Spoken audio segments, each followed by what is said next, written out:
Et ici, là, il y a de la place? Il y a de la place, oui, bon, ce bureau, je l'ai fabriqué moi, donc oui, j'ai prévu de la marge dedans. Alors, qu'est-ce que tu vas mettre? En tout cas, forcément, tu y as pensé. J'y ai pensé. Ah bah là, si tout de suite j'avais un chèque en blanc... Appel à contributeur. Allez, appel à contributeur, 3 machines. Un Giraffe G23S pour avoir un tilt, parce que j'adore les tilts. J'utilise beaucoup ceux de Tokyo Dawn Labs qui sont en Slick EQ et Slick EQ Mastering. Donc j'aimerais bien un tilt en hardware. Je dois te dire que je dirais jamais non à un petit NIF Soma, quoi. Mais bon, c'est pas le même budget. Et moi qui utilise quand même énormément de limiting fréquentiel ou d'équalisation dynamique, par exemple avec Nova pour limiter des transientes de HF, le truc assez classique, le mix a pas assez d'aigu, tu montes la brightness, tu t'en prends plein la face sur les transientes. Moi je bosse pas que sur des trucs qui sortent de studio, des choses mixées en bedroom studio où il manque 10-12 dB d'aigu, oui, à ce point-là, ça arrive. Et dans ces cas-là, tu as besoin absolument de contrôler les transitoires après des boosts pareils, surtout quand ils peuvent pas repasser sur le mix ou des choses comme ça.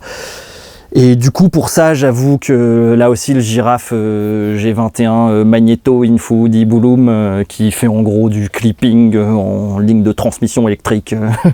C'est assez perché, unité passive sans alimentation. C'est quand même assez curieux. Bon, ça serait peut-être les 3 choses qui me titillerait le plus. Ok. Et peut-être d'autres comptes un G21 qui est une machine difficile à comprendre. Moi, on me l'a décrit comme une gomme.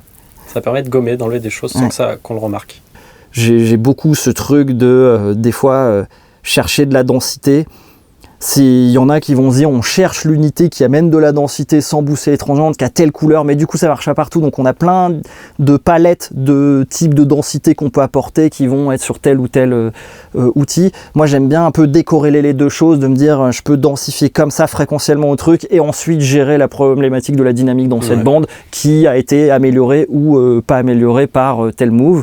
Et puis des fois en fait tu te rends compte que bon ça marche pas et puis tu testes d'autres choses, hein, mais du coup ce concept d'équalisation invisible avec time constante égale à 0 en mode clipping, mais où les harmoniques n'arrivent pas vraiment à revenir vers le signal tant que tu l'utilises avec parcimonie, c'est quelque chose qui intellectuellement déjà me parle. Ouais, voilà, c'est difficile à comprendre comme concept. Qui me donne envie, tu vois, de me prendre la tête avec une unité comme ça où tu dis j'imagine que c'est le genre d'unité où 3 ans après tu dis mais pourquoi j'ai pas essayé ça avant en fait, et où tu découvres encore des petites choses quoi.